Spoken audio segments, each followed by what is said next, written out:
Public Defender Adachi, do you want to come on up? Thank you. And then from the Shelter Monitoring Committee, right after. Thank you very much, Supervisors. Good morning or good afternoon. I know there's a lot of people who've been waiting, so I will be brief. The Public Defender's Office provides representation to indigent individuals, poor people who can't afford an attorney. We provide representation to about 25,000 people a year. Our job is to uphold the Constitution, to ensure that if there is a constitutional violation of law, that constitutional violation is raised in court. And we normally do that through a motion.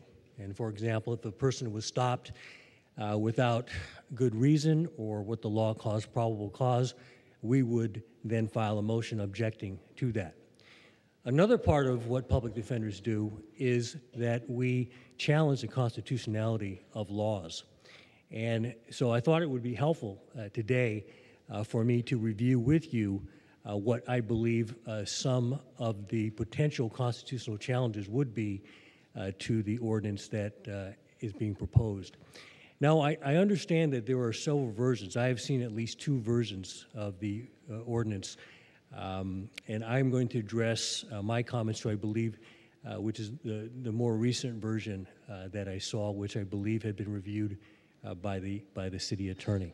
I did bring a set of slides. If we can go just to the first one.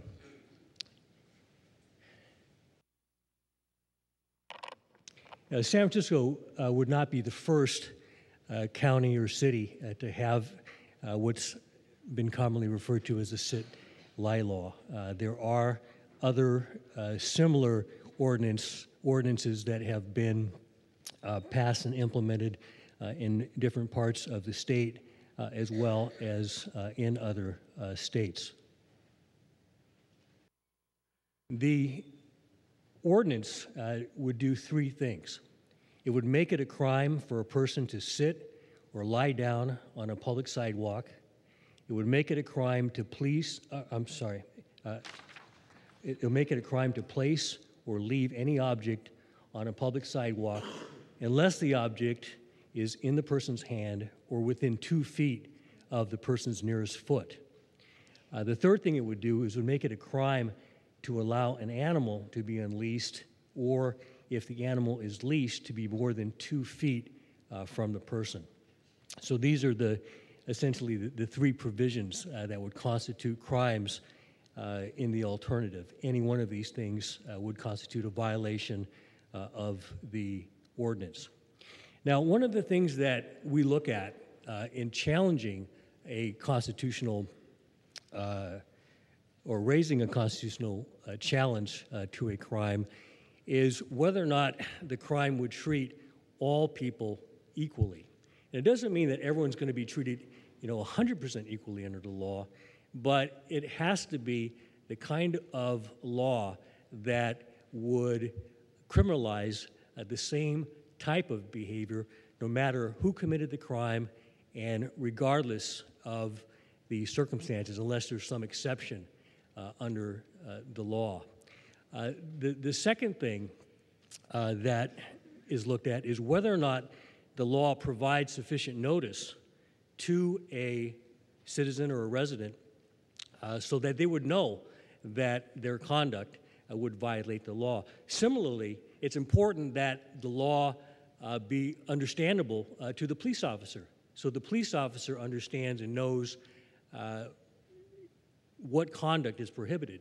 And so it does not give the officer too much discretion. The officer always has some discretion, but too much discretion to determine who is in violation and who is not.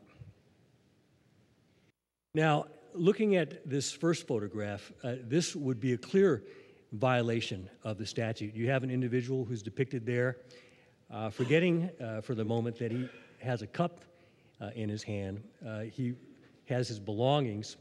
It's hard to tell how close they are to him, but he is sitting. And that in and of itself would constitute a violation of the statute. Now, there's a separate violation involving panhandling, which is not necessarily evident from the picture. He could be holding a cup of coffee, but certainly that could be one interpretation.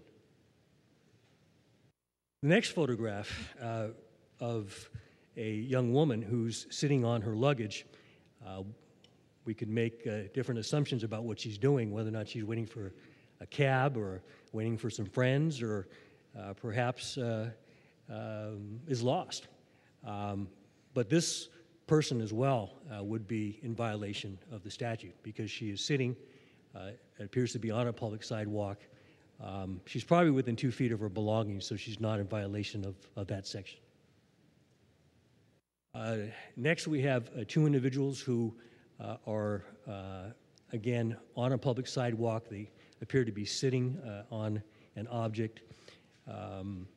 And these 2 individuals would clearly be in violation of the statute because they are sitting on a public sidewalk. And here we have a young boy with a skateboard. He would also be in violation of the statute because he's sitting on the sidewalk. And so irrespective of your purpose, whether or not you're sitting there just to shoot the breeze with a friend, to engage in criminal activity, although you haven't yet, or sit there with a skateboard, you would be equally liable under the statute. We have here 2 individuals who are sitting on the street. These 2 individuals clearly would be in violation of the statute. This picture is actually not from the United States, it's from Cuba.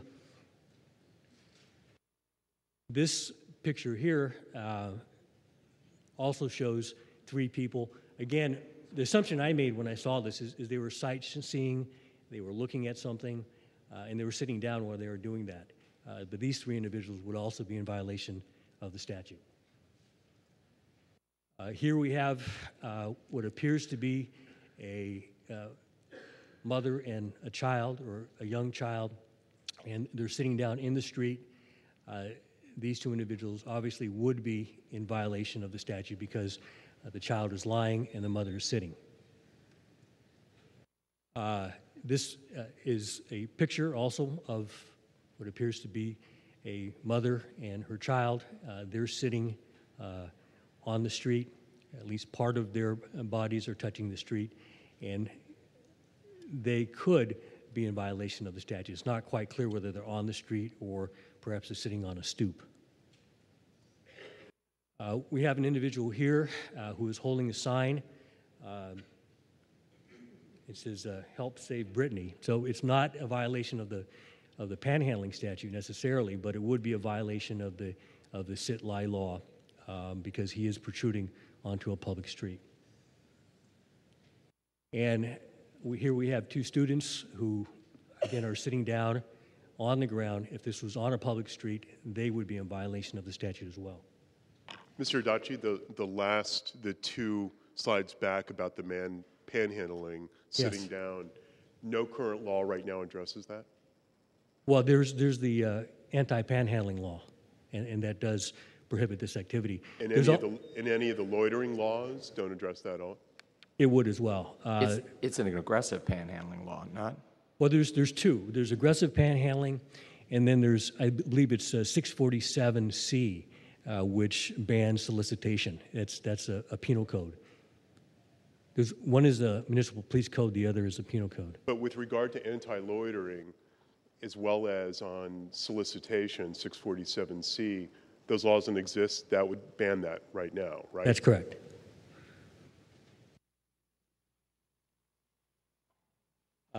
Here we have an individual who's seated on the side of the sidewalk, appears to be reading a newspaper, and he would be in violation. Here we have a protester, and under the exemption of one of the exceptions of the current proposal, this person would not be an observer, because you can observe a political protest. Here, she is actually engaging in a political protest, and therefore, because she's seated, she would be in violation of the statute. But what about First Amendment rights? Well, she'd be able to raise that at trial. Certainly, if I were her lawyer, I would raise that defense, but she would be liable for arrest under the statute.